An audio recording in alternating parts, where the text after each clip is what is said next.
गर्मी के मौसम के आते ही हमारी सेहत पर इस मौसम का बड़ा विपरीत प्रभाव पड़ता है और अलग अलग तरह की व्याधियों का लोगों को सामना करना पड़ता है। तो गर्मी के मौसम में कौन कौन सी प्रमुख बीमारियां हैं और किस तरह से हम इससे बच सकते हैं और इनका क्या उपचार है, इस पर विस्तार से जानकारी के लिए हमने आमंत्रित किया है डॉक्टर वर्षा गगन झावर जी को। आप डीएनबी मेडिसिन हैं, तो डॉक्टर वर्षा जी, इस कार्यक्रम में आपका बहुत बहुत स्वागत है। धन्यवाद। डॉक्टर मैडम, सबसे पहले तो हम आपसे ये जानना चाहेंगे कि गर्मी के मौसम में कौन कौन सी बीमारियां आमतौर पर पाई जाती हैं? गर्मियों के मौसम में खास तौर पर अपनों को बच्चों के क्लास में और बुजुर्ग क्लास में अलग अलग होती है।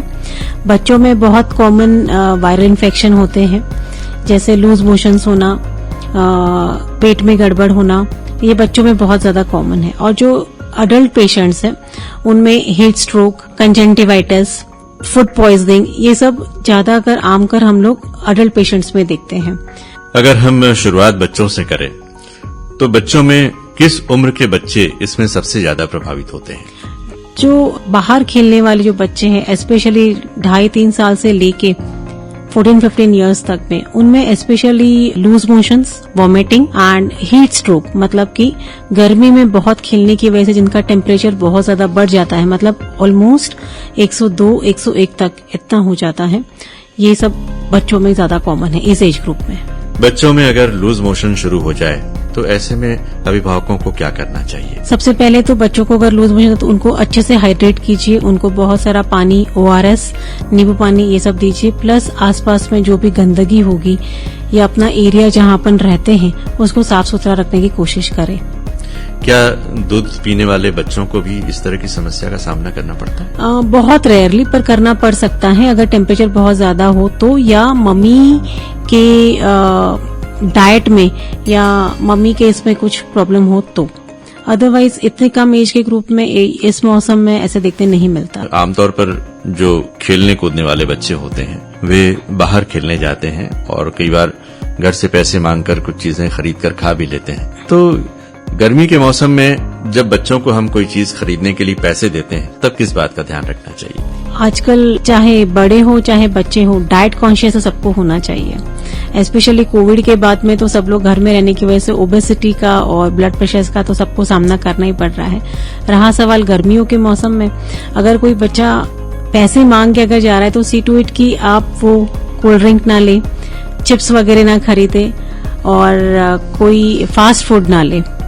एंड अगर वो बाहर जा ही रहा है तो घर में सारी मम्मियों को ये ध्यान देना चाहिए कि वो उनके साथ में ही पानी की बोतल्स और घर में ही बनाए हुए नींबू पानी हो या बाकी जो शरबत हो वो उनके साथ में ही दे करके। शाम के वक्त जब धूप कम हो जाती है तब घर वालों का मन करता है कि कहीं बाहर घूमने जाया जाए। जब हम बाहर जाते हैं तो सड़क के किनारे बहुत सी दुकानें नजर आती हैं, उसमें चाट के ठेले भी होते हैं, फास्ट फूड के ठेले भी होते हैं और मन करता है कि कुछ खाया जाए। तो गर्मी के मौसम में ये जो मन की जो चाहत होती है, क्या इस पर किसी नियंत्रण की जरूरत है? बिल्कुल बिल्कुल, ये जो चाहत है उसको अपने को थोड़ा कंट्रोल करना ही चाहिए। हाँ, आप आइसक्रीम्स डेफिनेटली ले सकते हैं क्योंकि उससे आपको बहुत अच्छा फील होगा और ठंडक भी फील होगी, लेकिन पानी पूरी हो गया या भेल पूरी हो गई या जो भी बाकी फास्ट फूड के ठेले से, स्पेशली ये थोड़ा अवॉइड करना चाहिए। दोनों सीजन्स में बोलूंगी, ना ही गर्मियों में, बस साथ में रेनी सीजन में, क्योंकि इनसे लूज मोशंस, फूड पॉइजनिंग बहुत कॉमन होती है। बिकॉज गर्मी के मौसम में पेट में बैक्टीरियाज जो रहते हैं वो बहुत जल्दी पनपते हैं और उसकी वजह से फिर पेट में दर्द होना, लूज मोशंस होना, फीवर आना, ये सब उसमें जल्दी आ जाता है। खाने पीने की चीजों को भी क्या हम वर्गीकृत कर सकते हैं कि मान लीजिए किसी ने चाट बनाया है तो चाट तो आमतौर पर कुछ पकी हुई चीजें उसमें डाली जाती हैं, गर्म चीजें डाली जाती हैं, लेकिन खटाई जो डाली जाती है वो तो पकी हुई नहीं होती, वो ठंडी होती है। तो इसमें से क्या जो चीज पकी हुई नहीं होती है वही नुकसान पहुंचा सकती है, पकी हुई चीज नुकसान नहीं पहुंचा सकती? नहीं, ऐसा कुछ भी नहीं है। पकी हुई चीज भी नुकसान दे सकती है। तो ऐसा कुछ नहीं है कि चाट में ये नहीं खाना है या वो नहीं खाना है। स्पेशली मैं तो यही सजेस्ट करूंगी कि चाट ना ही ले तो ज्यादा बेटर है। इसके अलावा शादी पार्टियों का सीजन होता है और अभी तो शादियां भी चल रही हैं, तो जब हम शादी पार्टी में जाते हैं तो उस वक्त भी क्या हमें भोजन करते समय कुछ खास सावधानी रखनी चाहिए? हाँ बिल्कुल, अगर आप कहीं जा रहे हैं तो आप अपने हाथ अच्छे से धोइए, हैंड वॉश कीजिए, बिकॉज वो दोनों चीजों के लिए है, अपना पर्सनल हाइजीन भी हो जाता है। एंड प्लस अगर कहीं आप बाहर से मिल के आ रहे हैं, किसी को मिल के आ रहे हैं, किसी को हाथ अगर मिलाए हो, तो उससे अपने को सावधानी के लिए हो जाता है। Hand wash is must. मेरे को लगता है कहीं पे भी, चाहे आप शादी में नहीं, कहीं रेस्टोरेंट में भी जाएंगे तो लगता है हैंड वॉश तो करना ही चाहिए। उससे बहुत सारी बीमारियों का हल निकल जाता है। हमारी बातचीत शादी पार्टी पर आकर रुक गई थी। एक चीज और देखी जाती है कि शादी पार्टी में जो खाद्य पदार्थ होते हैं, ज्यादातर चीजें पकी हुई ही होती हैं, लेकिन पानी एक ऐसा तत्व है जो पकाकर नहीं दिया जाता। और कई स्थानों पर तो प्यूरिफायर वाटर मंगवाया जाता है, उसके कैन आते हैं, या फिर बोतल बंद पानी भी पिया जाता है। लेकिन कई जगह, खासकर गांव वगैरह में देखा गया है कि नल ड्रम में लगा दिया जाता है, उस ड्रम में बर्फ रख दिया जाता है, डाल दिया जाता है पानी ठंडा करने के लिए, और वो पानी सबको वितरित किया जाता है। तो शादी पार्टी में पेयजल को लेकर आप क्या बताना चाहेंगे?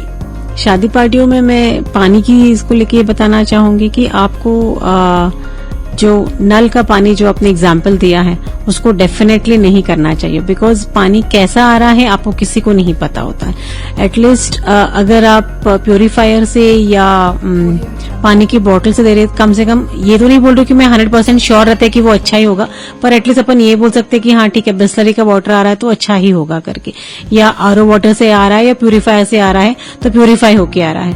बट डेफिनेटली, और स्पेशली उसमें फिर वो पानी छोड़ रहे हो आप और बर्फ मिला के दे रहे हो, वो और भी खतरनाक, बिकॉज उससे आपको सोर थ्रोट मतलब गले में खराश, और फिर साथ में आप गर्म और ठंडा साथ में ले लेते हैं तो वो और ज्यादा नुकसानदायक होता है।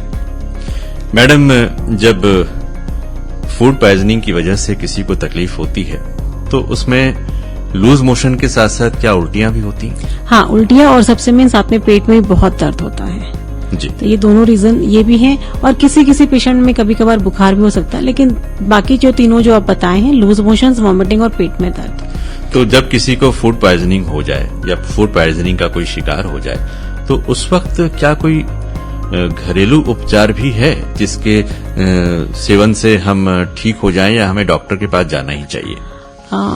आइडियली तो हमें डॉक्टर के पास ही जाना चाहिए, लेकिन अगर डॉक्टर के पास में पहुंचने में अगर समय लग रहा हो तो घर में आप ये कोशिश कीजिए कि आप उनको उबला हुआ पानी दें और बहुत सारा नींबू पानी या इलेक्ट्रॉल पाउडर दें, क्योंकि लूज मोशंस और वॉमिटिंग में पेशेंट मतलब बहुत ज्यादा डिहाइड्रेट हो जाता है, उसकी वजह से उसको मतलब हाथ पैर सुन्न हो जाना, फिर क्रैम्प्स आना, ये सब होता है। बेसिकली ये सब जो होता है जब आपके शरीर में के इलेक्ट्रोलाइट्स जो वॉश आउट होते हैं उसकी वजह से ये सब दिक्कत होती है। तो हम लोग ये सजेस्ट करते हैं कि अगर हॉस्पिटल पहुंचने में देर हो रही है, स्पेशली गर्मियों के मौसम में, तो आप अपने आप को अच्छे से हाइड्रेट कीजिए करके। बार बार दस्त होने की समस्या के शिकार व्यक्ति को कई बार ये समझ में नहीं आता कि वो क्या खाए और क्या ना खाए, तो ऐसे लोगों के लिए आप क्या कहना चाहेंगे? मैं बस यही सजेस्ट करूंगी सभी लोग को, बार बार बस यही कि अपने आप को आप अगर खाने पीने में अगर मन नहीं लगता तो लिक्विड्स लीजिए आप, चाहे लिक्विड आप किसी भी फॉर्म में ले सकते हैं, फिर आप जूस के फॉर्म में ले सकते, दाल पानी ले सकते हैं, चावल पानी ले सकते हैं, ये सब भी आप लेंगे तो फिर आपको अच्छा लगेगा। दही का मट्ठा भी बना के बिल्कुल बिल्कुल दही का मट्ठा भी बना के ले सकते हैं। और क्या नहीं लेना चाहिए उसके बारे में कुछ बताएंगे आप? आज सच नहीं लेने के लिए हम लोग तो किसी को कोई मना नहीं करते हैं, बट लेकिन अगर बहुत तकलीफ हो ही रहेगी तो आप जैसे घर का बना खाना ही खाएं, और सारी जो फास्ट फूड है कम मिर्ची बना के खाएं और कम तेल वाला खाएं, और सारे फास्ट फूड जो आइटम्स चाहे कितने भी पसंद हो बिल्कुल रोक दीजिएगा। और ये सब में तो हम लोग बोलते हैं कि सबसे बेस्ट तो आपका दलिया और खिचड़ी ही रहता है। जी जी जी जी। डॉक्टर मैडम, जो बच्चे छोटे होते हैं, जो बहुत ही छोटे हैं, जो बोल नहीं पाते हैं और केवल हाथ के बल पर जमीन पर चलते हैं, ऐसे बच्चों की स्वच्छता को लेकर माता पिता में अभी भी एक भ्रम की स्थिति बनी हुई है। कई बार ये होता है कि ये बच्चे बार बार दस्त करते हैं तो ये कहा जाता है कि इनके दांत निकल रहे हैं इसलिए दस्त हो रही, बल्कि उसका कारण कुछ और होता है। क्या कहना चाहेंगे आप? हाँ, नहीं, ये एक तो बहुत कॉमन चीज है कि स्पेशली 6वें 7वें महीने के बाद में जब अगर बोलते हैं कि बच्चों को लूज मोशंस हो रहा है तो उनके दांत निकल रहे हैं, ये भी एक फैक्ट है। बट साथ में लेकिन जब बच्चा रेंगता है तो आपको आपके घर का पूरा ध्यान रखना चाहिए, स्पेशली फ्लोर जो है मतलब जमीन जो है उसको आप कम से कम दिन में 2 या 3 बार अपनी मेड्स को बोल के उसको साफ करवाइए, क्योंकि जो धूल रहती है वो अपने को नजर नहीं आती है और बच्चे रेंगते हुए वही हाथ अपने मुंह में डाल देते हैं, उसी कारण उनको बहुत ज्यादा लूज मोशंस और वॉमिटिंग होती है। तो बच्चों का हाथ भी बार बार धुलाना चाहिए। हाँ, लेकिन वो पॉसिबल नहीं होता है क्योंकि वो उनकी मर्जी के मालिक है, कभी सुने आपकी कभी नहीं सुने आपकी। हाँ, लेकिन हो सके तो जबरदस्ती कोशिश करके उनको बिल्कुल वॉश बेसिन पे ले जाके उनका हाथ और फेस दोनों धुलवाइए। और साथ में अगर हम लोग बाकी बीमारियों का भी बात करें तो स्पेशली स्किन बर्न्स, फिर आपको सनबर्न्स भी बहुत होते हैं अगर गर्मियों के मौसम में। आईज में बहुत ज्यादा ड्राइनेस हो जाती है, उसकी वजह से कंजंक्टिवाइटिस या सोर आईज, बेसिकली आपकी पलकें बार बार झपक नहीं पाती हैं और सनराइज जो होती है वो बहुत आपके आईज को ड्राई कर देती है, उसकी वजह से भी आपको कंजंक्टिवाइटिस यानी सोर आईज हो जाती है। उसके लिए बस एक ही चीज हम लोग बोलते हैं कि हो सके अगर गाड़ी वगैरह चला रहे हो तो चश्मा या गॉगल्स पहन के चलाइए, या जब बहुत कड़ी धूप रहती है स्पेशली 12 बजे से लेकर शाम के 5 बजे तक हो सके तो अपना ट्रैवलिंग अवॉइड कीजिए। डॉक्टर वर्षा गगन झंवर जी, गर्मियों में होने वाली बीमारियों पर आपसे आगे भी हम जानकारियां, मार्गदर्शन प्राप्त करेंगे।